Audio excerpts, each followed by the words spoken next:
A new report from Business New Zealand suggests our population must double in size to around 10 million by about 2060 to ensure the country can compete on the world stage. But it also says that way we can achieve a target. To achieve that target, we will require bold, long-term planning. There was a stark warning that by 2045, New Zealand will face a labour shortage of at least 250,000 people. And Stats New Zealand estimated a 1 in 4 chance the population growth could stagnate by 2050. Business New Zealand says that would leave us unable to pay for things such as healthcare and pensions, or unable to generate enough economic growth to sustain even a shrinking population. Catherine Beard is Business New Zealand's Advocacy Director. She says without policy reform, the rising costs will consume all income tax revenue, and she joins me now. Catherine, good afternoon. Good afternoon. Lovely to talk to you. How do we achieve the 10 million population target in the next 35 years?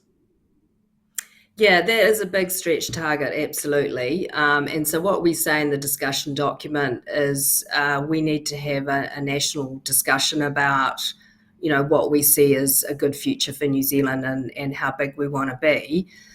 We could stay the size that we are. I mean, that is one option, but then there's also the question of, where do you get the workforce from? Because the reason we're going to be 250,000 workers short is just because of demographics. So we have a falling birth rate.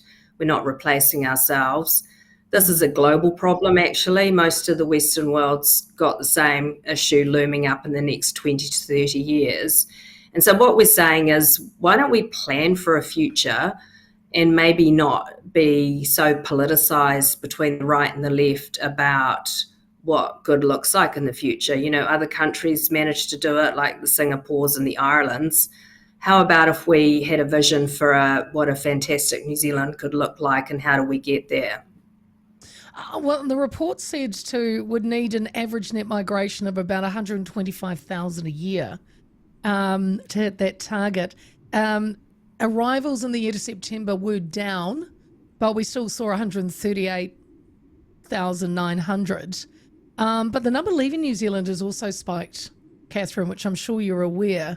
Overall departures were now tracking at 126,500, up 10%. So it is a huge challenge, isn't it?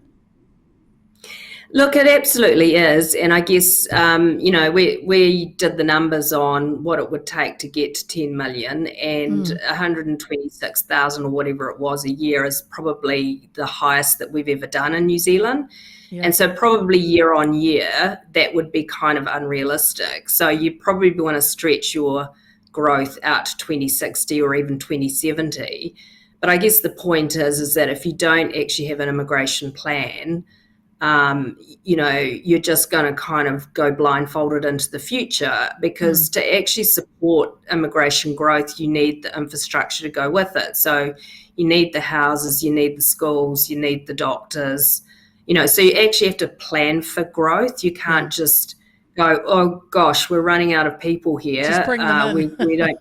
Yeah, just turn up the dial and bring them in, and then that is just a disaster. So what we're saying is, look, eyes wide open, the demographic facts aren't going to go away. And then, of course, you've got your aging population and a really small taxpayer base. So then that's when you run into trouble around how do you afford the pensions and how do you afford the healthcare. So, and look, we are competing with Australia for our talent, and they have a similar problem to us in terms of our geographic isolation in the world, but they tend to have a more robust economy just because they have a bigger domestic population, and they will probably continue to grow. It's interesting because you did say, and you brought it up, you said more people means we need better infrastructure, we'll need more affordable housing, our schools, our roads, all of that has to also come up to meet a growing population, correct? So I agree with you. I mean, you've got to do it. All the governments in the next 30 years all have to kind of be on that same path, don't they? And And do you think what we've seen if we go back 50 years, do any of the governments really? I mean, they work on what's happening now in New Zealand. Isn't this going to be achieved a bipartisan agreement going forward that governments have this in mind? Yeah, look, it is a big ambition, but I think unless we start talking about it and having these conversations like we're having now and getting the public engaged and involved, there's no pressure on politicians to actually do the right thing for the country. They're very incentivized by how do they get elected. So sometimes that means making promises that actually are not that affordable when we come to have to pay for them. So I think, look, there are green shoots of hope, certainly around infrastructure. We now have an infrastructure commission, and they are doing very good work independent of the political parties. I think we've seen both National and Labor say they have faith in the infrastructure commission. They're doing the numbers on, what infrastructure we need, how much is it going to cost, what do we spend on maintenance versus new projects, which ones have the best return on investment, etc. And so we can sort of see they're making positive sounds, both political parties, on actually not politicising infrastructure, because in the past it's tended to be someone's pet bridge or someone's pet railway, etc. But we actually need to do good facts around what is the actual need, where's the population growth, and all that kind of stuff. Yeah.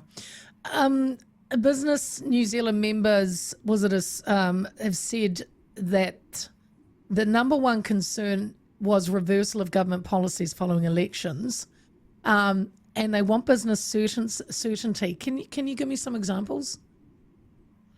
Yeah, well, look, I think the classic one was the oil and gas ban, of course, that Labor did, Yes.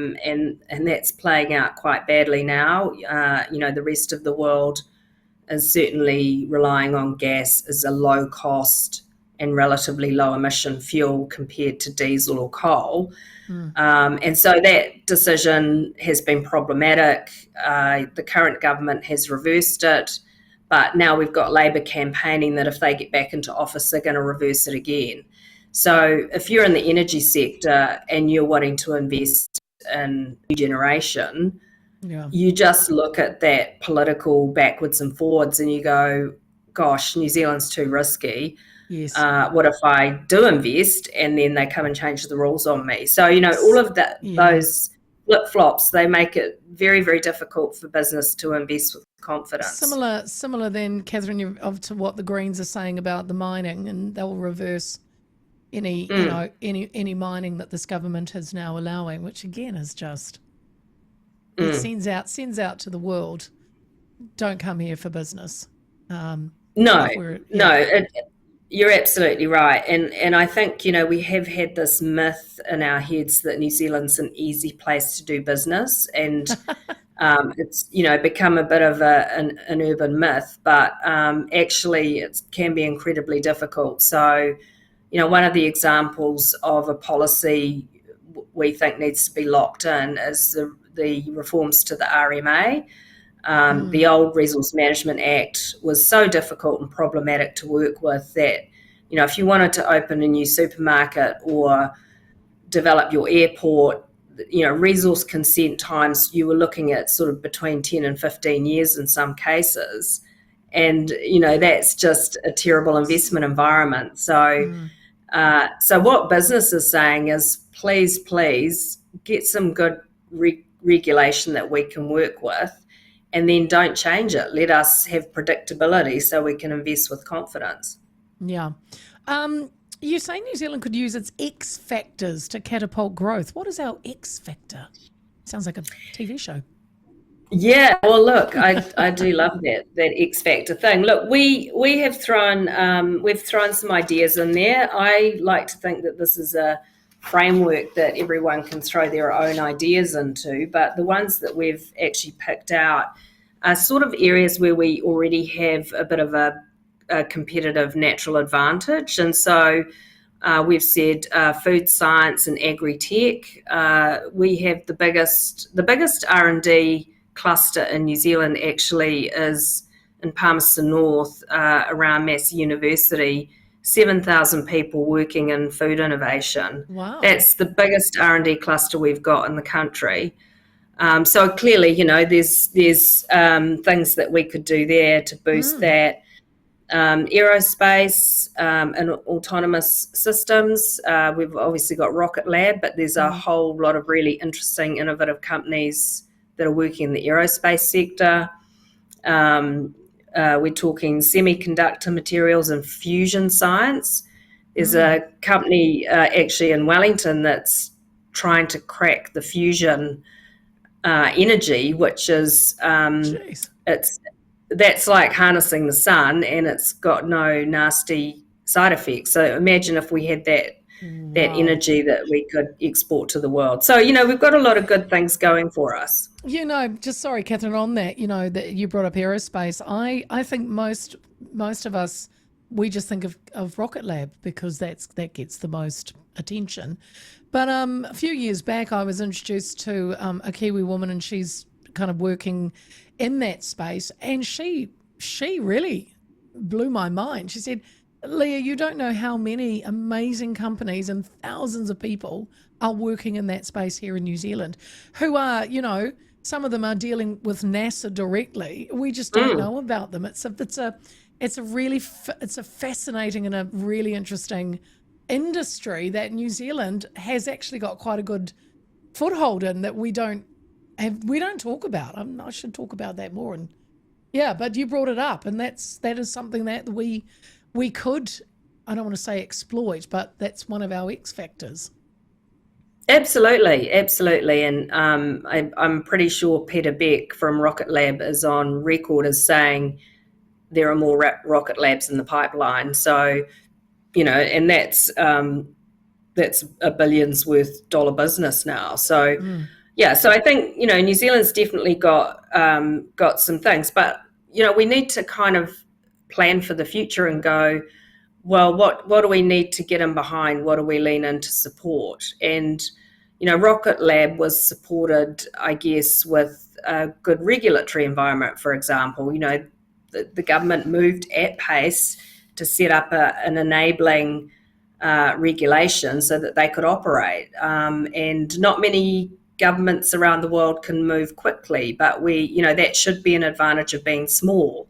We have a single House of Parliament, and we don't have a lot of independent states like they do in Australia. So, I guess what we're saying in this paper is if we put our minds to it, we could be the best little mid-sized country in the world, but we need to have a bit of a shared vision about what good looks like and what do we do to support it and make it happen.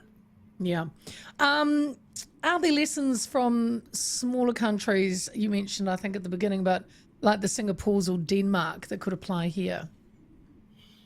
Yeah, look, we do like to compare ourselves to those other small advanced economies.